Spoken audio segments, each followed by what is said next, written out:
Nah, pesta demokrasi saat ini Arlista tentu menjadi sebuah pesta demokrasi yang dirayakan tidak hanya kita di Jakarta, di kota-kota tapi besar, dari ujung barat ke sampai timur ujung Republik timur. ini, dan kita akan menuju Papua. Arlista, sudah ada rekan kami, Camar Hayenda di sana, tepatnya di Kampung Sereh, Sentani, Jayapura, Papua. Selamat pagi. Assalamualaikum Camar. Bagaimana situasi terkini di Jayapura?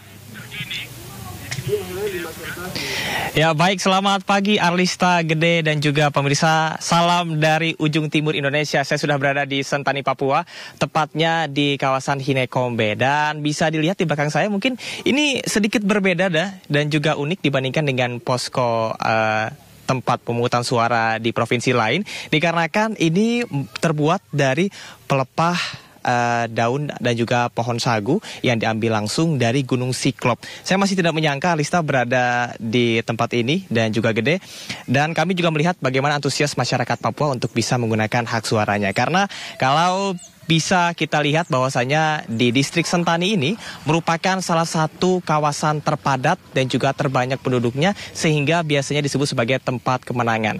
Dikarenakan ada 225 TPS yang tersebar dalam 2 daerah pemilihan. Dan untuk mengetahui sebetulnya bagaimana antusias masyarakat Papua untuk bisa memilih di tahun ini, sudah ada masyarakat asli dari Sentani dengan Bapak Yeboya, betul ya Pak? Ya betul Pak. Baik. Bapak Yeboya, apa kabar? Ya Yeboya Pak. Ya Yeboya, sehat ya Pak? Ya Yeboya juga. Baik, Bapak bisa dijelaskan bagaimana persiapan kemarin nih sudah membuat TPS yang memang sebelumnya sempat ada kendala karena kehabisan untuk logistik tenda gitu Pak? Ya ini kami sekarang ini ada aturan-aturan dari pusat. Itu aturan yang kami yang kerja, anak-anak mahasiswa, ada sekolah. Kami dulu ada RT RW ini untuk ada nasional yang bantu-bantu begitu. Kami lihat ada tempat lokasi ini ada apa-apa, ada masalah, itu kami pemerintah kecil ini kami aman. Begitu ya. Jadi di TPS 19 ini secara bersama-sama bergotong royong begitu mencari solusi bagaimana supaya TPS ini terbentuk meskipun ada kendala di mana tadi sempat disebutkan bahwasanya tendanya habis begitu ya Pak ya. Oke, ini langsung dari Gunung Siklop betul Pak? Ya begitu Pak. Oke, baik. Apa harapan Bapak dan juga masyarakat Papua? Ini ada lama, saya tahun 1880 saya ada di sini ya. Harapan Bapak untuk pemimpin yang selanjutnya seperti apa? Kami ada masyarakat kita itu di sini ada masalah, ada apa-apa, tidak ada sama aman. Itu ya, waktu dulu pemilihan tidak ada aman, saya sekarang juga sama juga. Baik, artinya inginnya ada kedamaian begitu ya Pak ya, tidak ada kerusuhan di Papua begitu ya. Baik, terima kasih Bapak Yeboya, selamat bertugas kembali dan juga selamat memilih pilihan yang terbaik ya Pak. Ya, Arlista, tadi kami juga sempat berkunjung di kota Sentani, yang ini merupakan ibu kota dari ke Jayapura, dan kami melihat Kabupaten Jayapura ini juga dihuni oleh lebih dari sekitar 800.000 penduduk dan memang terbagi ke dalam 2 daerah pemilihan. Kami juga sempat berbincang bersama dengan Ondofolo atau biasa disebut dengan pimpinan kepala suku yang menyebutkan bahwasanya diharapkan pemimpin Papua ke depannya, baik untuk legislatif, ini bisa terpilih yang bisa mengedepankan kepentingan masyarakat Papua itu sendiri. Dan keunikan lain yang kami temukan adalah bagaimana proses dari distribusi kotak suara yang sudah dilaksanakan oleh petugas KPPS dan juga KPU bekerjasama dengan Polres Papua dan juga Polda Papua maksud kami, dan juga Polres Sentani, yang menyebutkan bahwasanya untuk 3 hari dalam distribusi yang dilakukan, ini dilakukan dari distrik yang paling jauh hingga distrik yang paling dekat, sehingga seluruhnya masyarakat Papua, terutama yang ada di wilayah Sentani ini, bisa terakomodir dengan baik dan bisa menyuarakan suara mereka. Sementara demikian, Arlista juga Gede.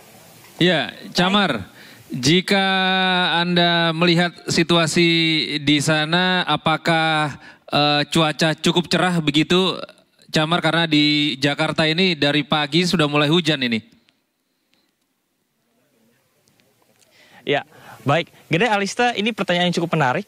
Saat ini bisa dilihat sangat trik sekali dan justru ini menjadi salah satu hal yang positif dan juga bermanfaat bagi masyarakat serta petugas untuk bisa mendistribusikan kotak suara dan juga keperluan logistik. Karena seperti yang tadi saya sampaikan, bahwasanya Papua, utamanya di Sentani ini terdiri dari masyarakat pesisir dan juga masyarakat pegunungan, sehingga untuk distribusi logistik yang dilakukan selama 3 hari, dimulai dari distrik yang terjauh hingga distrik yang terdekat, yakni yang ada di Sentani, salah satunya ada di TPS 19 di Kampung Milenik yang ada di Hinekombe ini, memang dilakukan sangat efektif dikarenakan cuaca yang cukup mendukung. Adapun beberapa kendala kecil seperti terkait dengan kendala logistik yang memang sampai dengan saat ini sudah bisa diatasi oleh warga setempat dikarenakan waktu yang sangat mepet begitu mereka menyebutkan, namun mereka tetap bisa membangun TPS-TPS yang ada di distrik Sentani ini.